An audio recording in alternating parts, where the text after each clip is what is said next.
guys, it is beautiful outside today. Welcome back to my channel. I'm doing a week in my life as a law student, and I'm vlogging this week. Hello, my name is Caroline. If you're new, I'm a second-year law student at Harvard Law School, and I share my life sometimes. So it is currently 8 in the morning. I got up early this morning to get ready and be presentable for class. I have my first class at 8:30, so we're about to leave for that.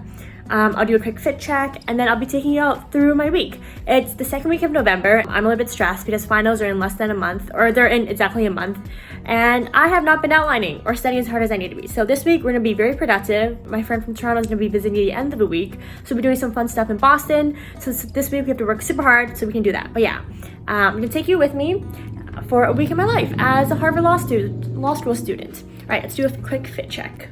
I don't know if this is the best, but I had this like plaid blue jacket. It's from Shein, bodysuit from Aritzia, jeans from Aritzia, and then yeah, that's the fit.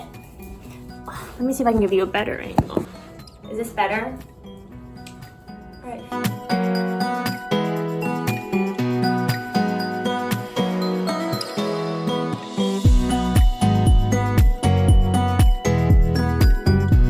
Okay, so I just got back to my room from class. Harvard gives out free coffee in the mornings. They usually run out by around 10, but I went today at 10:10 and I got it. So this is gonna get me through the day. I came back to my room because I had to switch out textbooks. I have property in the afternoon.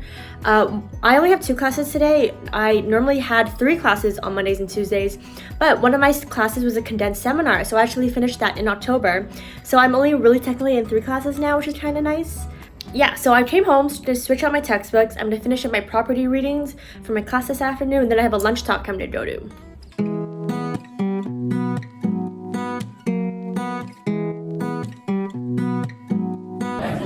So I'm at this lunch talk. I don't know how loud it can be, so I don't know if you guys can hear me, but I'm at this lunch talk, and it's about careers in the UN, which sounds like something I might be interested in. I always say I want to do international law, and I'm pretty committed to the big law route right now, but it's always like good to hear kind of what my options are if I wanted it to go the public international law UN route.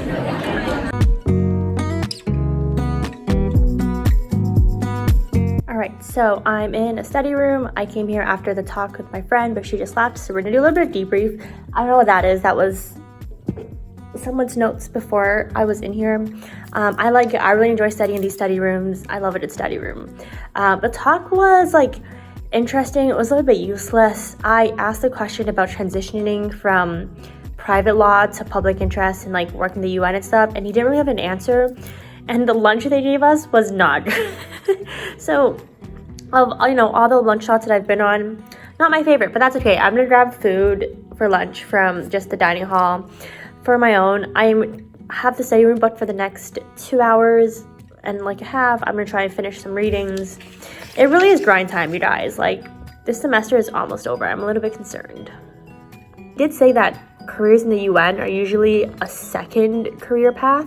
So most people who work for the UN, in UN offices, have done something else first. So that does make me feel better. Usually it's public interest, according to him, but I feel like I see a lot of private people go into public international law, so I don't know how accurate that is. But he did say that if you wanted to go work in the fields, boots on the ground, peacekeeping, humanitarian missions, you can do that much easier right away. I think at some point I would want to do something on the ground. But yeah, informative, not the most helpful, but a little bit interesting. But yeah, so right now I'm finishing my property readings for today, and then I gotta grind out some international criminal law readings.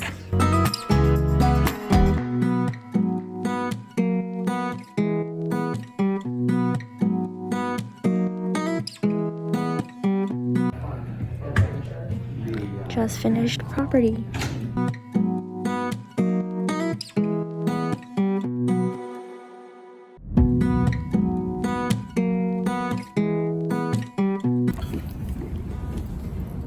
It's literally not even 6.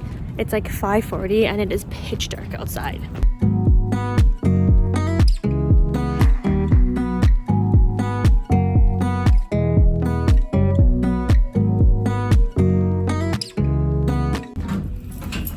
I'm about to go grab ramen for dinner with some friends, a quick little study break, and then back to the library.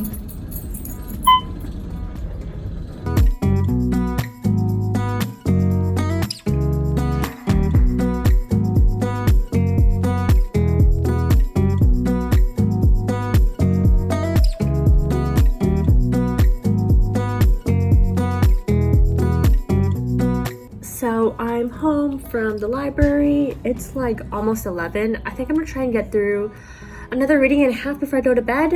Oh my god, wait, look how cute my setup is. For those of you that watched me when I was at Michigan, you know that I love having like fresh flowers in my room, especially my study space, because it creates a space that I actually want to be in to study. So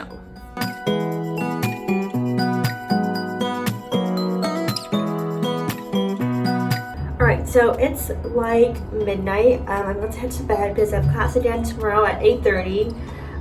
Yes, I'm wearing my Michigan Law sweater. It's because I haven't had a chance to buy any Harvard Law gear yet, but I'm going to buy that soon because the Harvard-Yale football game is in 2 weeks and I need some like gear for that. I mentioned this a little bit earlier, but daylight savings time was yesterday, and so now it gets dark here at literally 4 p.m. Like literally it's 4:30 and the sun is setting. I don't know how people on the East Coast in like New England stay happy in the winter, because this lack of sunshine is really not it for me. And I'm not a morning person, so I don't get any of the benefits of like having more sun in the morning. I just get depression. So like it's gonna be a really great winter, you guys, with the sun going down at 4:30 p.m. Like yeah, so I'm gonna head to bed. See you guys tomorrow. Okay, so fit check featuring my unmade bed and stack of boxes in the background. I just have this plaid skirt from Brandy Melville, top from Shein, Cardigan Aritzia, and then thigh-high boots, which I think is super cute. It's like the last nice day today, so I thought I would dress up a little bit. Yeah, so time to go to class. I have analytical methods first. I might have debated skipping class this morning, but I actually have to go to the class because, interestingly enough, I'll tell the story after class, so I'm not running late. I'm at another lunch talk today. It's by the lawyer who represented Iqbal from the Iqbal standard in Civ Pro. I think I've talked about this before on my channel, but it's like, I got cut off. Iqbal is the one where they changed the pleading standard after 9/11, has a lot of hidden Islamophobia in the case. The impact of raising this pleading standard is now it puts people with a lack of information at that stage at a huge disadvantage. And that often is the case is if someone is trying to sue the government for a civil rights issue, for a constitutional issue, chances are at that stage, the person trying to sue the government doesn't have the information, and so they can't bring a plausible claim because it'll be deemed too conclusory. They don't have enough facts, except you can't get any facts until you make it to discovery. And so after this pleading standard changed, research shows that a lot of individual civil cases are thrown out, especially ones against the government, but cases from corporations or by government who have access to information aren't thrown as much. So, and it's disproportionately affecting discrimination-based cases. So kind of interesting how that is. And it's really interesting because the Supreme Court has previously said that it's not the Supreme Court or any court's place to change the pleading standard. If the pleading standard were to change, it should be Congress that changes it. Except they did that in Iqbal. So kind of interesting. I learned about this case while I was at Michigan, and it's really cool just to hear the prof who actually argued this case at the Supreme Court talk about it here. In support of sweeping measures in the so-called war on terror on October 7th. All right, okay, so I'm in a study room with my friend, and there's a fly in here. We've been trying to get it out for the past half an hour since we've been here. Unsuccessful so far. I'll update you if that changes. He got it. We can study in peace now. I have property in 5 minutes, and I'm just hanging out in the bathroom for a little bit. I really enjoy my property class. I know that some people have mixed feelings on property. The content can get a little bit complex sometimes, but I overall enjoy the class. I love my professor. He's married to Elizabeth Warren, which is kind of cool, and supposedly, according to Wikipedia, she proposed to him after she saw him teach a property class. So, it's a high caliber class. He's I think he has a history background, so he gives us a lot of context to these property laws. He gives us a lot of details about the impacts of these property laws. So I love this class, and I'm a huge fan of him. And he's kind of funny and just seems like a nice guy. So love this class. I have that now. I'm so tired, and then got a whole night of studying to go. I have dinner plans with a friend, and then yeah, studying all night.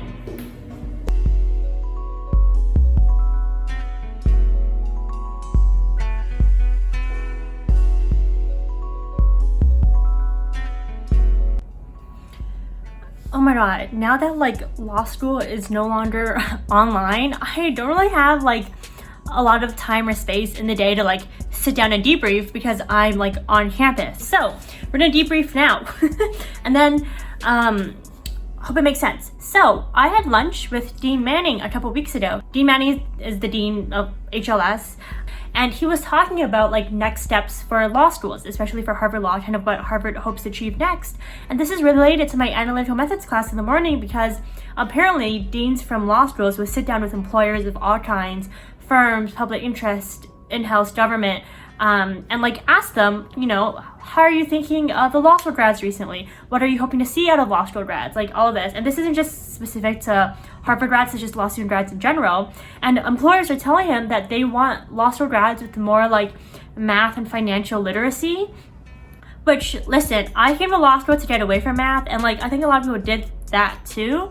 So a little concerning, but you know, if you think about it, it makes sense. Like so often your clients will be corporations, or you'll be suing corporations, or like even if like your client is in criminal law, there are so many numbers and science in courts. It makes sense that like as a lawyer you should have some basic understanding of like probability or like balance sheets or like game theory. And so he was saying that the law schools are, especially HLS, is thinking of introducing some kind of mandatory stats or like math class, a math-based kind of reasoning class. And I was like, oh, I'm in a class this semester that's basically teaching me everything you've just mentioned, but in like a very easy to understand way. And he's like, yeah, I know that class. We're thinking of like modeling it on that class. So I'm ahead of the game here, you guys. I'm taking a class that like could be mandatory for incoming students in the future. And so I've loved this class. The professor is so nice. She teaches it to us as if we're children, which I love because I need to be taught simple concepts like balance sheets as if I am a child, because it's confusing. But before this class, I could not read a balance sheet, and now I can. So what does that say about this class? What we're doing in class right now is probability. And we do a lot of like economic analysis of the law, but what we're doing in class is probability. And it's taking me a little bit to wrap my mind around. And I even like kind of specialized in this last summer when I was working at the Michigan Innocence Clinic. But for example, if someone in court says, okay, this DNA is a match to the suspect or to the person on trial, if I'm saying that this is a 1 in 2 million chance that it's not the defendant, then that's saying that like the chances of him being innocent are very small. Like 1 in 2 million is tiny. But what the DNA match actually means is that there's a 1 in 2 million chance that this matches someone that isn't the defendant, which means if you have a city of a population of like 10 million, there's 5 people in that city that this DNA could match, including the defendant. So there's a 1 in 5 chance that it's actually the defendant, which is much better than like 1 in like 2 million chance that it's not the defendant, you see? But basically, one is saying, you know, given the probability that this is a match, what are the chances that this defendant is innocent? And then the other one is saying, given that this defendant is innocent, what are the chances this is a match? And apparently those mean different things. And like it took me a while to like process that. But if as a defense lawyer, you can't point that out in trial, you can't help your defendant because one sounds way better. Kind of annoying that it's at 8:30 in the morning. But I'm a little concerned also for my ability to wake up for my 8 a.m. class next semester. I have an 8 a.m. class. But other than that, love the class. I'm about to go to dinner with a friend and then I'm hitting the library.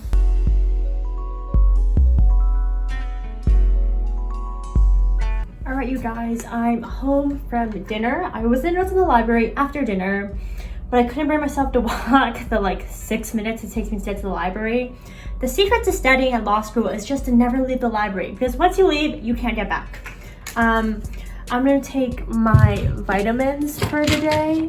This is one of my monthly resolutions, is to take my vitamins every day. And then I'm gonna spend the next 3 hours reading. A very fun Tuesday night. B100, which is supposed to help promote energy and relieve stress. Couldn't I tell you if this works? Maybe I'd be more stressed if I didn't take B100. I don't know.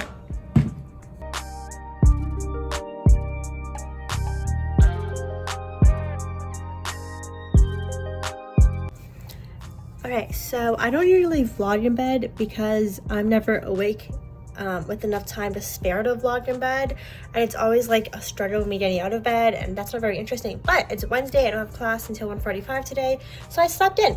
So it's currently like 11 that I get out of bed and do some readings. It's really nice out. I'm gonna show you, I think it's just really nice weather this week, so feeling good.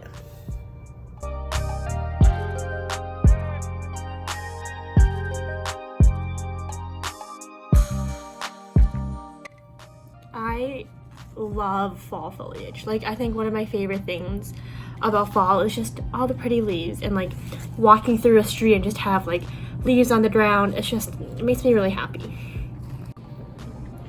All right, we are multitasking because I am running late for class, surprise to no one. I'm just having some leftovers for lunch from last night. I love Thai food. We're gonna do a quick fit check. Blazer from Yes Style, top from Garage, jeans from Levi's. And then we're also gonna do my COVID check. So Harvard requires that we do a COVID test once a week, which I don't mind if it means that like we can be on campus and not have to be stressed. If we want to go to any of like the bar review events, so like Halloween bar review or like just any kind of like social bar event host, which not affiliated with Harvard, we also have to show a negative test, which works for me.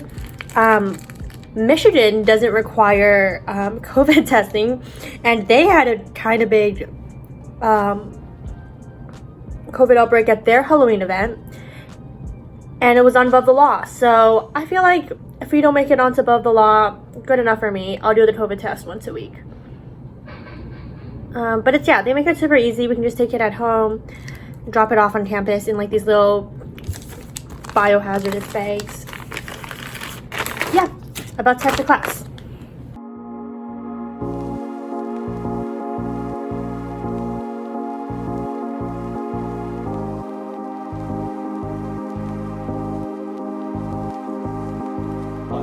Life is just always mysterious and surprising. All right, so we're done class, or one class for the day. It was international criminal law. Grabbed a little snack. Okay, so I'm back from property, which is my last class of the day. My friend is coming in about an hour and a half, so I'm going to clean my room, or like finish cleaning my room. I started last night, which is why it's a little bit tidier than normal, but I'm gonna like vacuum right now. I'm gonna wipe down like my counter and stuff and just prep it before I have a guest, and then I'm gonna run to the gym real quick before she gets here and get a workout in.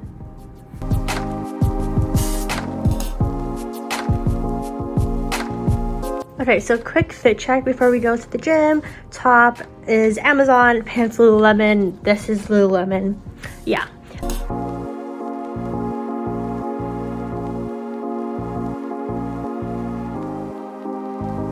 I'm back from the gym, just came home, changed real quick. Now I'm gonna go meet my friend who just got into Boston. We're gonna get Shake Shack for dinner because she's Canadian and she's never had Shake Shack, so just have like a chill night. But we have more fun plans for the weekend.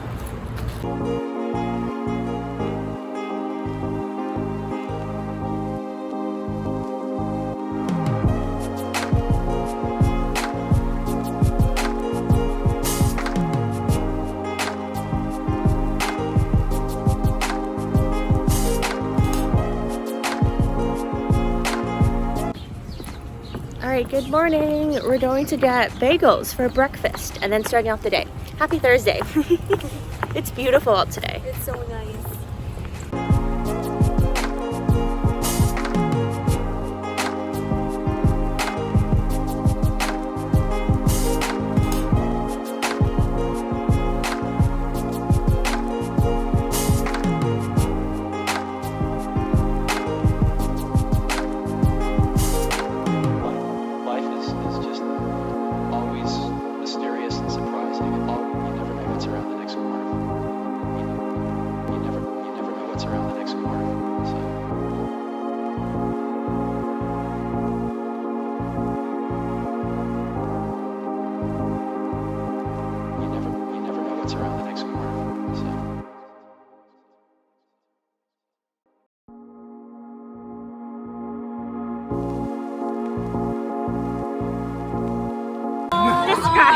Carol Baskin was right. She was robbed. She is a victim of the paternalistic machine that makes women out to seem like bad people.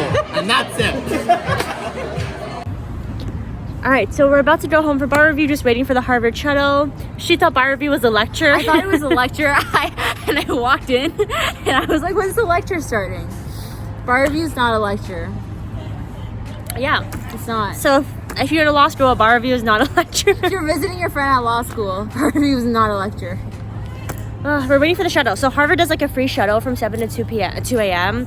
And we don't want to pay for an Uber, so we're waiting for the Harvard shuttle. All right, happy Friday, you guys. I'm about to head to campus to study. It's like rainy outside, so I'm just wearing a hoodie and leggings and then rain boots.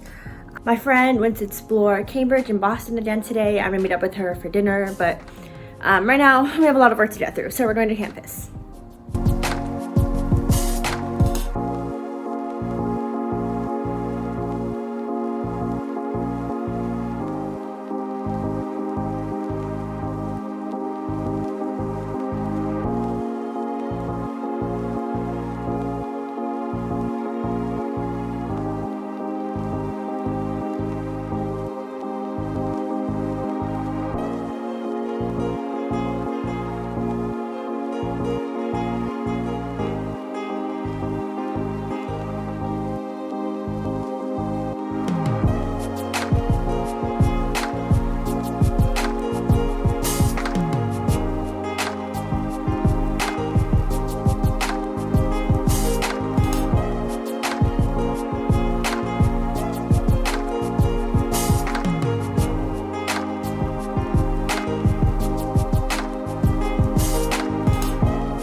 That's it for the week. We're about to head to bed.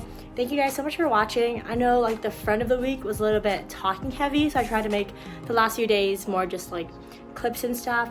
I don't know what you guys prefer more. Do you like it more when I'm just like, okay, this is what I'm doing, this is what I'm doing, this is what I'm doing, or do you like it when I kind of like give some thoughts on it? Let me know. Thanks for watching. Like, comment, subscribe. See you guys in the next video. You